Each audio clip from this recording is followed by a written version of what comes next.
కొంతమంది అందుతే జుట్టు అందకపోతే కాళ్ళు పట్టుకునే రకం. సరిగ్గా డొనాల్డ్ ట్రంప్ కూడా అదే బాపతు. భారత్పై డొనాల్డ్ ట్రంప్ యూటర్న్ తీసుకున్నాడా? త్వరలోనే భారత్పై ట్రంప్ టారిఫ్స్ వెనక్కి తీసుకోబోతున్నాడా? ప్రస్తుతం 50% ట్యాక్స్ విధిస్తున్నాడు.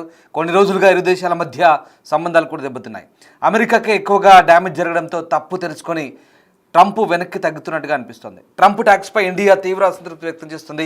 అమెరికాలోనూ ట్రంప్ తీరుపై తీవ్ర విమర్శలు వస్తున్నాయి. దీంతో వైట్ హౌస్లో భారత్ సంబంధాలు పూర్తిగా కట్ అయ్యాయి. స్వయంగా ట్రంప్ ఫోన్ చేసినా మోదీ పట్టించుకోలేదు. ఇటీవల చైనా టూర్కు ప్రధాని మోదీ వెళ్లారు. అప్పటి నుంచి ట్రంప్ వెనక్కి తగ్గుతున్నారు. తాజాగా ప్రధాని మోదీ గురించి అమెరికా అధ్యక్షుడు ట్వీట్ చేశారు. మోదీ గొప్ప ప్రధానమంత్రి అంటూ, తనకు మంచి మిత్రుడంటూ సోషల్ మీడియాలో పోస్ట్ పెట్టాడు. అయితే ట్రంప్ పోస్ట్పై ప్రధాని మోదీ స్పందించారు. ట్రంప్కు విశేష్ చెప్తూ మళ్ళీ ఆయన ట్వీట్ చేశారు.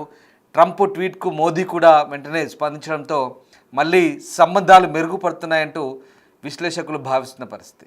ఇక త్వరలోనే భారత్పై 25% అదనపు టారిఫ్ను ట్రంప్ వెనక్కి తీసుకుంటాడంటూ ఊహాగానాలు వెల్లువెత్తున్నాయి.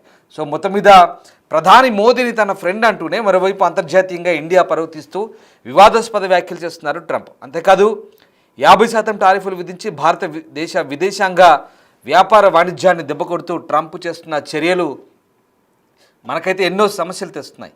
అలాంటి ఆయన ఇప్పుడు యూటర్న్ తీసుకొని ప్రధాని మోదీని మెచ్చుకోవడం వెనుక పెద్ద కుట్రే దాగున్నట్టుగా అర్థమవుతుంది. ఇక వైట్ హౌస్లో తాజాగా మాట్లాడిన ట్రంప్ ప్రధాని మోదీకి తన మంచి ఫ్రెండ్ అన్నారు. మోదీతో స్నేహాన్ని ఇష్టపడతానని, అయితే ఇప్పుడు చేస్తున్న దాన్ని తాను మాత్రం ఇష్టపడట్లేదంటూ మళ్ళీ ప్రధాని మోదీ మెప్పు పొందేందుకైతే ఎత్తిస్తున్నారు. ఇంకా ఏమన్నారో చూద్దాం. ఇండియా అమెరికా మధ్య ప్రత్యేక అనుబంధం ఉంది. దాని గురించి ఎలాంటి ఆందోళన అక్కర్లేదు. రష్యా నుంచి ఇండియా భారీగా చమరుకుంటుంది. ఇది చాలా బాధాకరం. అయితే కొన్ని నెలల కిందట ప్రధాని మోదీకి నాకు మా ఇద్దరి మధ్య చక్కటి సంభాషణ భేటీ జరిగింది. మేము కలిసి న్యూస్ కాన్ఫరెన్స్ కూడా నిర్వహించాం. అంతా బాగా జరిగింది. ఇదిగో ఈ రోజ్ గార్డెన్ సాక్షిగానే మేము ఇద్దరం కలిసి మీడియా సమావేశం చేశామంటూ మోదీకి దగ్గరయ్యే ప్రయత్నం చేశాడు ట్రంప్. సో ఇక్కడ మొత్తం మీద ట్రంప్ చేస్తున్న వ్యాఖ్యలు అయితే అసలు అవివేకంగా మారుతున్నాయి, అనాలోచితంగా ఉంటున్నాయి. ఒక్కోసారి ఒక్కో రకంగా ట్రంప్ ప్రవర్తిస్తున్న తీరు, ట్రంప్కి ఏమైనా తిక్కా లేకుంటే పిచ్చా ఇలాంటి పదాలు వాడాల్సి వస్తుంది. ఒక రకంగా ట్రంప్ మెంటల్ గాడు అనే పదాలు కూడా వాడాల్సి వస్తున్న పరిస్థితి. ఎందుకంటే ట్రంప్ తీసుకుంటున్న నిర్ణయాలు కూడా అలాగే ఉన్నాయి. పిచ్చోడి చేతిలో రాయి మాదిరిగా ఆయనకు ఎలా పడితే అలా ఎడాపెడా టారిఫ్లు వాయిస్తూ ప్రపంచ వాణిజ్యాన్ని గడగడలాడిస్తూ ఒక రకంగా అన్ని దేశాలతో వాణిజ్య యుద్ధాన్ని కొనసాగిస్తూ మొత్తం ఒక రకమైనటువంటి యుద్ధ వాతావరణానికి తెరదీస్తున్నాడు. సో ఇది ట్రంప్ పరిస్థితి. వాస్తవానికి ట్రంప్ ఇటీవల ఏం చేశాడంటే ఇటు భారత్, చైనా, రష్యా ఈ 3 దేశాలు ఒక్కతాటిపైకి రావడంతో ట్రంప్కి అయితే ఒకసారిగా కాస్త అలజడి మొదలైనట్టయింది ట్రంప్కి. దీంతో యూటర్న్ అయితే తీసుకున్నట్టుగా మనకు అర్థమవుతుంది. సో గంటల వ్యవధిలోనే మనసు మార్చుకున్నారు. ముందుగా భారత్ను అమెరికా కోల్పోయిందంటూ, భారత్ రష్యా లాంటి దేశాలను కోల్పోయిందంటూ వ్యాఖ్యలు చేసి ఆ తర్వాత మాట మార్చారు. అయితే రష్యా నుంచి భారత్ చమురు కొనుగోలు చేయడం మాత్రం తీవ్ర అసంతృప్తి వ్యక్తం చేస్తూ ఈ 50% టారిఫ్లు విధిస్తామంటూ హెచ్చరికలు జారీ చేశారు. సో ఆ రకంగా అంటే రకరకాల మాటలు మాట్లాడుతూ ఉంటారు. సో భారత్ను చైనాకు కోల్పోవడం విషయంలో ఎవరినైనా నిందిస్తున్నారంటూ మీడియా వ్యక్తులు అడిగినప్పుడు అలా జరిగిందని నేను అనుకోవడం లేదంటూ ట్రంప్ యూటర్న్ తీసుకున్నారు. ప్రధాని మోదీతో తనకు చాలా మంచి సంబంధాలు ఉన్నాయని, రష్యా నుంచి భారత్ చమురు కొనుగోలు చేయడమే తనను ఇబ్బందులకు గురి చేస్తుందంటూ చెప్తున్న పరిస్థితి. సో ఆ రకంగా ఇప్పుడు అంటే ఇక్కడ తన సోషల్ మీడియా ట్రూత్ సోషల్లో షీ జిన్పింగ్, రష్యా అధ్యక్షుడు వ్లాదిమిర్ పుతిన్తో నరేంద్ర మోదీ ఉన్న ఆ పిక్చర్ని ట్వీట్ చేస్తూ భారత్ రష్యాలను మనం చైనా కోల్పోయినట్లు కనిపిస్తుంది. చైనా ఉచ్చులో పడి 2 దేశాలు మాకు దూరమయ్యాయంటూ ఆయన చేసిన కామెంట్. అంటే రకరకాల వ్యాఖ్యలు చేస్తుంటారు. ట్రంప్ ప్రభుత్వంలో ఇతర అధికారులు కూడా భారత్పై ఓవైపు విమర్శలు చేస్తూనే ఉన్నారు. భారత్ విధిస్తున్న అధిక సుంకాల వల్ల అమెరికా ఉద్యోగాలకు నష్టం వాటిల్తుందంటూ వైట్ హౌస్ సలహాదారు పీటర్ నవారో ఆరోపిస్తున్నారు. మరోవైపు అమెరికా ఐటీ కంపెనీలు తమ పనులను భారత కంపెనీలకు అవుట్సోర్సింగ్ చేయకుండా అడ్డుకునే విషయాన్ని కూడా ట్రంప్ సర్కారు పరిశీలిస్తుందంటూ ఆయన సహాయకురాలు లారా లూమర్ అంటున్నారు. అయితే ఆమె తన ఆరోపణలకు ఎలాంటి ఆధారాలు చూపలేదు. ఇటు వాణిజ్య కార్యదర్శి హోవార్డ్ లుత్నిక్ మాత్రం చర్చలకు సిద్ధమే కానీ కొన్ని షరతులు ఉంటాయంటూ ఆయన మాట్లాడతారు. భారత్ తమ మార్కెట్ని ఇంకా తెరవాలని అనుకోవడం లేదు. రష్యా నుంచి చమురు కొనడం ఆపాలి, బ్రిక్స్ కూటంలో భాగస్వామ్యం మానుకోవాలి, అమెరికా డాలర్కు అతిపెద్ద క్లయింట్ అయిన అమెరికన్ వినియోగదారుడికి మద్దతు ఇవ్వండి, లేదంటే 50% టారిఫ్లు ఇస్తామంటూ ఇతను మాట్లాడతాడు. So Howard లుత్నిక్. సో ఈ రకంగా అనేక రకాలుగా అవాకులు చవాకులు పేలుతున్నారు. ఈ అమెరికా పాలనా యంత్రాంగం ఎవడు ఎన్ని ఆరోపణలు చేసినా కూడా బ్రిక్స్ నుంచి భారత్ని తప్పిస్తారా? మీ తరం అవుతుందా? బ్రిక్స్ కూటమిలో భారత్ చాలా కీలకమైన దేశం. అసలు వీళ్ళకి ఎందుకంటే ఒక రకంగా కొన్ని పదాలు వాడచ్చు, కానీ వీళ్ళకి ఇది భారత్ చూస్తేనే ఇది పడుతోంది. ఎందుకంటే బ్రిక్స్ కూటమి ద్వారా అమెరికన్ డాలర్కు పోటీగా అసలు వీడి పెత్తనం ఏంటి, ఈ అగ్రరాజ్యం పెత్తనం ఏంటి, అన్ని చోట్ల వేలు పెట్టి తగుదునమ్మా అంటూ అన్ని చోట్ల నేను వచ్చి కూర్చుంటానంటూ ప్రతి దానికి వీడి పెత్తనం ఏంటంటూ నీ డాలర్తోనే కదా నీ అహంకారం, నీ బలుపు అంటూ నీ డాలర్ విలువ తగ్గించే ప్రయత్నం చేస్తామంటూ భారత్ ఎప్పుడైతే కామెంట్ చేసిందో తద్వారా అప్పటి నుంచి అమెరికాకు వణుకు పుడుతోంది. భారతదేశం అనుకున్నంత పనిచేస్తే మళ్ళీ మా పరిస్థితి తారుమారయ్యే అవకాశం ఉంది అని భావిస్తున్నారు. నిజానికి మనకంటే ఎక్కువ చైనా కొంటుంది కదా, మరి చైనా విషయంలో ఎందుకు ఈ టారిఫ్లు వేయడు? మనకంటే ఎక్కువ ఇరాన్ కూడా కొంటుందిగా మనతో సమానంగా, ఎందుకు చేయరు? పాకిస్తాన్తో ఏదో బిజినెస్ సంబంధాలు అయినాయి, కొడుకు అల్లుడు ఉన్న ఆ సంస్థతో పాకిస్తాన్ క్రిప్టో కరెన్సీతో సంబంధాలు ఉన్నాయి.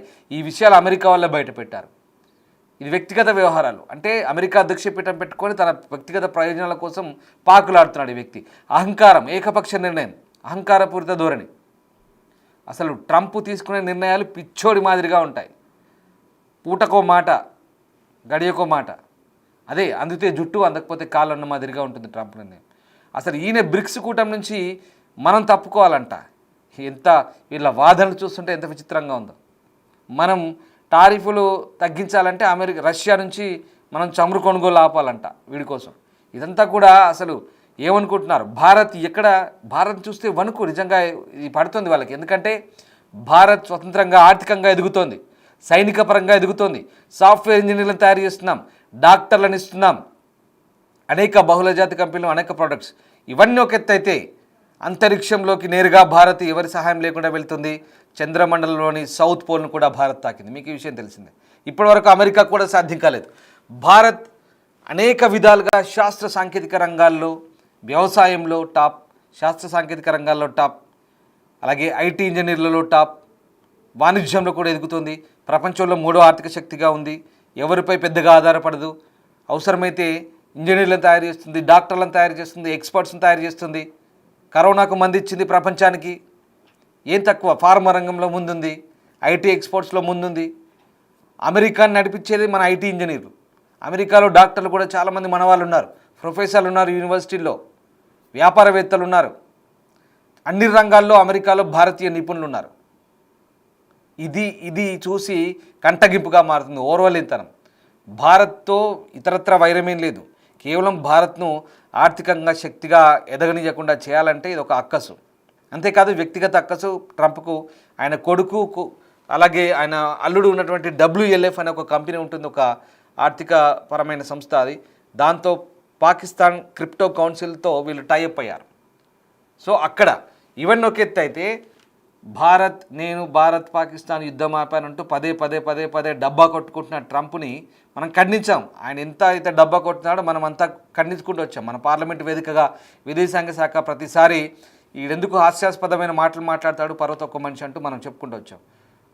అయితే నేను ఆ యుద్ధం ఆపాను, మీరు నాకు నోబెల్ బహుమతికి నామినేట్ చేయనంటూ మన మోదీని అడిగితే చీప్ పోరా అన్నాడు. సో దాంతో ఈ ట్రంప్ అనే ఈ మూర్ఖుడికి ఎక్కడో మండింది. మమ్మల్ని మీ వల్ల నా నోబెల్ దూరం అవుతుందని ఒక అక్కస్తో మన మీద కక్ష కట్టాడు. మళ్ళీ మనం రష్యా, చైనాతో ఎక్కడైతే మన మోదీ గంభీరంగా ఒక సింహం మాదిరిగా ఏ రకంగానైతే చైనా వేదికగా వ్యవహరించాడో, అందరితో ఆలింగనాలు కరచాలన చేసుకుంటూ ఒక పెద్దన్న పాత్ర పోషించాడో మన మోదీ, ఎంత గంభీరంగా ఒక నాయకత్వ లక్షణాలతో ఒక పరిపూర్ణమైన వ్యక్తిగా, ఒక నాయకుడిగా అక్కడ తన శత్రుతను ప్రదర్శించాడో అంతర్జాతీయ వేదికలపై, అక్కడే ట్రంప్కు నిజంగా ఆ రోజు నిద్ర పట్టలేదేమో. ఆ రోజు ఒక నైట్ మేర్ లాగా, ఒక పీడకల్లాగా మిగిలి ఉంటుంది బహుశా. ఈ 3 దేశాలు కలిస్తే ప్రపంచంలో 3 super economical global power leaders వీళ్ళంతా కూడా, వీళ్ళు కలిస్తే నా పప్పులు ఉడకవనేది ఇక్కడ ట్రంప్ భయం. అసలు సగటు అమెరికన్లకి ట్రంప్ వ్యవహార శైలికి సంబంధమే లేదు. ఇక్కడ మొత్తం అమెరికా దేశాన్ని ఆపాదించలేదు. ట్రంప్ అనేవాడు కేవలం ఒక పిచ్చివాడి వాదిలా వ్యవహరిస్తున్నాడు. ట్రంప్ తీసుకునే నిర్ణయాలు మొదటి నుంచి కూడా రెండోసారి ఎప్పుడైతే అధ్యక్షుడు అయ్యాడో అప్పటి నుంచే ఈ వెర్రి చేష్టలు ప్రపంచ వాణిజ్యాన్నే గడగడలాడిస్తున్నాడు. అసందర్భోచితంగా టారిఫ్లు వేస్తాడు, ఇష్టారాజ్యంగా వివరిస్తాడు. అహంకారం, ఏకఛత్రాధిపత్యం. ఈయనకి కొంతమంది అక్కడ వత్తాసు పలుకుతుంటారు. ఇక అక్కడ డెమోక్రాట్లు, విపక్ష డెమోక్రాట్లు అయితే మొత్తుకుంటున్నారు. 20 సంవత్సరాల నుంచి బిల్డ్ చేసుకున్న భారత్ యుఎస్ సంబంధాలని పూర్తిగా దెబ్బతీస్తున్నావు మూర్ఖుడా అంటున్నారు. ఇగో ఇది పరిస్థితి. కానీ ఇప్పుడు యూటర్న్ తీసుకున్నాడు. మళ్ళీ అయ్యో నాకు మోదీ మంచి మిత్రుడు, ఇద్దరం కలిసి ఛాయ్ తాగాం. ఇదిగో ఈ రోజ్ గార్డెన్లోనే మేము ఇద్దరం ప్రెస్ మీట్ పెట్టాం. చాలా మంచి వ్యక్తి మోదీ. నేను హ్యూస్టన్లో హౌదీ మోదీ కూడా ఆదరైనప్పుడు నేను చెప్పాను కదా అదే విషయం. భారత్ మాకు మంచి దేశం, మేము ఎక్కడ కోల్పోం అంటున్నాడు. అంటే ఇక్కడ సగటు అమెరికన్స్కే డ్యామేజ్ జరుగుతుంది. వాళ్ళ తలసరి ఆదాయం, వాళ్ళ ఆదాయం కంటే వాళ్ళ ఖర్చులు ఎక్కువ, రేట్లు పెరుగుతున్నాయి. అనేక రంగాలుగా వాళ్ళకి ఇప్పుడు ఇబ్బందులు అవుతున్నాయి. మనం ఒక్కరమే కాదు, మనకు బ్రెజిల్కు అన్ని దేశాలకు అడ్డగోలుగా టారిఫ్లు వేస్తున్నాడు. సో ఇక్కడ బ్రెజిల్ మనము బ్రిక్స్లో చాలా కీలకం కాబట్టి మనం ఎక్కడ డాలర్కు వ్యతిరేకంగా అక్కడ ఇతరత్ర కరెన్సీని రూపొందిస్తామా లేదా అంతర్జాతీయ మారకానికి సంబంధించి వేరే కరెన్సీని ప్రోత్సహిస్తామోనని భయం. దాంతో వణుకు పుట్టి భారతదేశాన్ని పరోక్షంగా ఇలా టార్గెట్ చేస్తున్నారు, ప్రత్యక్షంగానే టార్గెట్ చేస్తున్నాడు. 50% వేస్తా అంటాడు, ఇష్టమైతే ఇంకో 50 వేస్తా అంటాడు. అప్పుడే మాట మారుస్తాడు, అప్పుడే మళ్ళీ దిగొస్తాడు. అయ్యో లేదు నాకు మోదీ మంచి మిత్రుడు, భారత్ మంచి మిత్రులు అని చెప్తాడు. ఏదేమైనా యూటర్న్ తీసుకున్నాడు. మళ్ళీ చెప్తున్నాను, అందితే జుట్టు, అందకపోతే కాలు. ఆ బాపతే ఈ ట్రంప్.